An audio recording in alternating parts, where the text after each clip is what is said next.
आध्यात्मिक जीवन ब्रह्मचर्य में कैसे मदद करता है।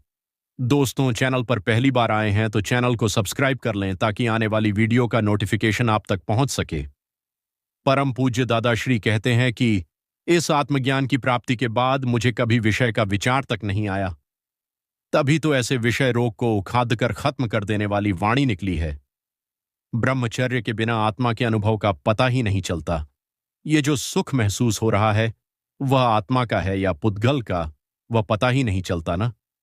जिसे इसी देह में आत्मा का स्पष्ट और विशेष स्पष्ट वेदना अनुभव करना हो तो उसे विशुद्ध ब्रह्मचर्य पालन के बिना उसकी प्राप्ति संभव ही नहीं है। जब तक ऐसी सूक्ष्माति सूक्ष्म रोंग बिलीफ है कि विषय में सुख है, तब तक विषय के परमाणु संपूर्ण रूप से निर्जरित नहीं होंगे। जब तक वह रोंग बिलीफ संपूर्ण सर्वांग रूप से खत्म न हो जाए, तब तक अति अति सूक्ष्म जागृति रखनी चाहिए। परम पूज्य दादाश्री कहते हैं कि इस आत्मज्ञान की प्राप्ति के बाद मुझे कभी विषय का विचार तक नहीं आया। तभी तो ऐसे विषय रोग को उखाड़ा कर खत्म कर देने वाली वाणी निकली है। लेकिन ब्रह्मचर्य और आत्म साक्षात्कार का आपस में क्या संबंध है? दोनों में परस्पर गहरा संबंध है। ब्रह्मचर्य के बिना आत्मा के अनुभव का पता ही नहीं चलता। यह जो सुख महसूस हो रहा है वह आत्मा का है या पुद्गल का, वह पता ही नहीं चलता ना।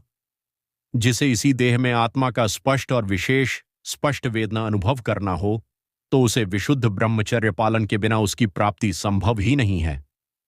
जब तक ऐसी सूक्ष्माति सूक्ष्म रोंग बिलीफ है कि विषय में सुख है, तब तक विषय के परमाणु संपूर्ण रूप से निर्जरित नहीं होंगे। जब तक वह रोंग बिलीफ संपूर्ण सर्वांग रूप से खत्म न हो जाए, तब तक अति अति सूक्ष्म जागृति रखनी चाहिए। ब्रह्मचर्य आत्मसुख प्राप्ति में बहुत मदद करता है। अब ब्रह्मचर्य से देहबल, मनोबल, बुद्धिबल और अहंकार बल सब कुछ खत्म हो जाता है, जबकि ब्रह्मचर्य से संपूर्ण अंतःकरण मजबूत और सुदृढ़ हो जाता है। आत्मसुख छकने के बाद विषय सुख फीके लगते हैं। जलेबी, भारतीय मिठाई, खाने के बाद चाय कैसे लगती है? जिस तरह जलेबी खाने के बाद चाय फीकी लगती है, उसी तरह आत्मा ज्ञान की प्राप्ति के बाद जो आत्मसुख की अनुभूति होती है वह विषय सुख से कहीं अधिक है। यह देह जो है रेशमी चादर से लिपटा हांड मांस ही है ना। बुद्धि बाहर की सुंदरता ही दिखाती है, जबकि ज्ञान आर पार सीधा ही देखता है। इस आर पार दृष्टि को विकसित करने के लिए परम पूज्य दादाश्री ने 3 विजन का अद्भुत हथियार दिया है। अक्रम विज्ञान के द्वारा आध्यात्मिक जीवन जीना और विषय विकार के बीज से पूरी तरह मुक्त होना संभव है। अंदर विषय रुचि का बीज पड्डे ढा हुआ है, वह धीरे धीरे पकड़े डेच में आता है और उससे छूटा जा सकता है।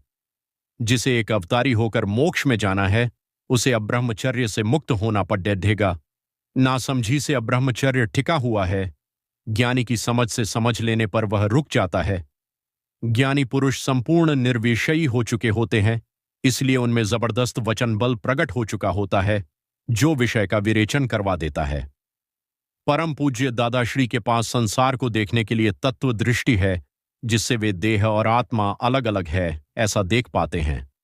देह विनाशी है, इसलिए देह के अंगों के प्रति आकर्षित होने से, उनमें सुख मानने से अंत में तो दुख ही मिलेगा। वे इस तरीके से समझ देते हैं कि बुद्धिजीवी भी उसे सहर्ष स्वीकार कर ले।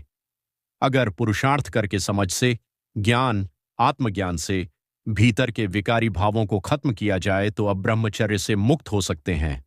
क्या आप जानते हो? 1.